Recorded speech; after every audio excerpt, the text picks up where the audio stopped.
Hello, Geeks and Ghouls. Of course, it's another one of those days when we go into one of those stories that everybody knows, everybody has read, and even if they have not read the story, they've read its derivatives.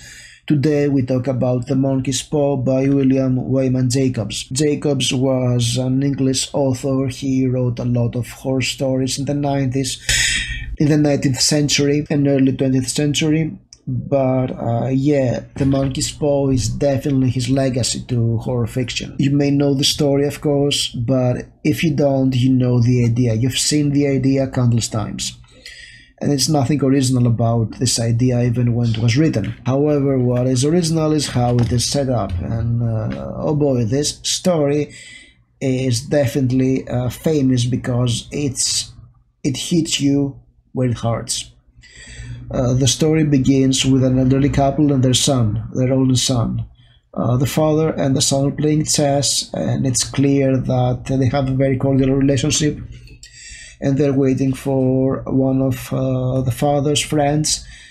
He's an ex-army officer who was in India, and he's telling them wild stories about India over dinner, and at some point he shows them a talisman, a monkey's paw that has been mummified, and he tells them a wild story that this is a paw that a fakir has blessed so that 3 people can make 3 wishes each, and the paw will grant their wishes, but in a way that feels natural or coincidental. He says that the person who gave him the paw had his 3rd wish was for a death, and he regrets making the wishes he made and throws the paw in the fireplace.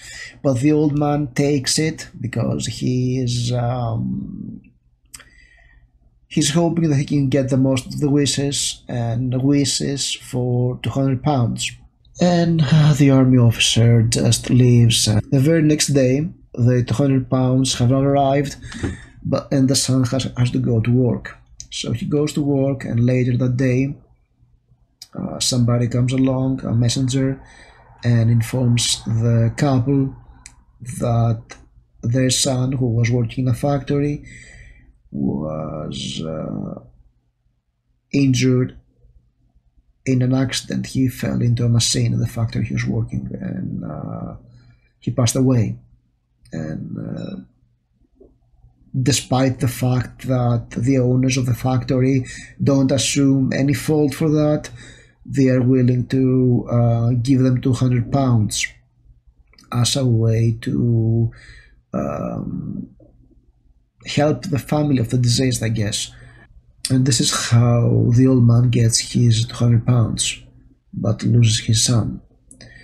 The couple is crushed, of course. They lost their only son. And when they're back at their house after the funeral, the wife demands the man to wish their son back to life. You already can see where this is going, and as they're waiting for the son to return, but the cemetery is 2 miles away, so he takes his time, and at some point he starts knocking at the door. The woman rushes to the front door to open it, but the old man realizes what he has wished and just wishes for his son to go away. So the woman opens the door, and nobody's there. You can already understand why this story is classic, because yes, it's the be careful what you wish for story, right? By the way, I've read this in a pulp Greek anthology from the 80s or 90s or what. I believe if I dig up my anthologies, my horror anthologies, I can find 3 or 4 more instances of this story. It's that popular, that well known, that archetypical. And the idea is that you can make 3 wishes, but they come to you in a way that you wish you have never made that wish. It's the be careful what you wish for principle, right? And we've seen that countless times in countless media.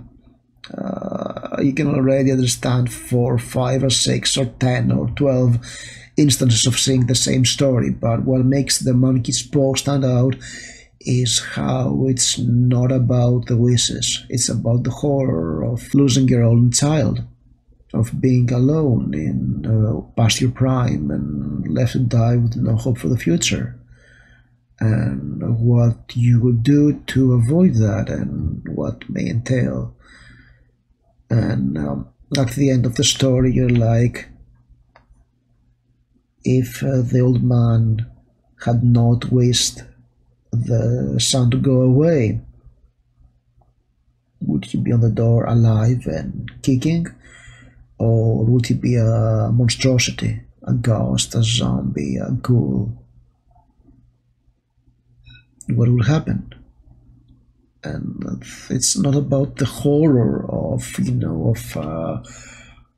a talisman that fulfills wishes and they come in a way that people did not exactly wish.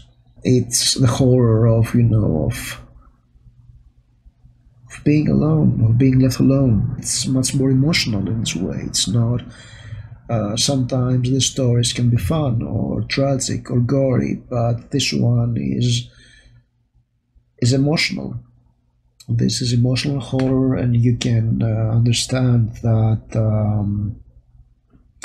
Imagine losing someone, wishing them back, and there was a way to get them back, but there was a price. What would you do? If you had this monkey's paw, what did you wish for, and what would you get? It puts you into the shoes of the characters and makes you feel the tragedy, their loss, their hope, and the way it shatters. Because it was the third wish, the final wish, there is no way back. They lost everything and got 200 pounds. And that's, that's it. That's a great story. It's classic for a reason. You can feel that. I mean, even my clumsy narration of the story didn't ruin it, I guess.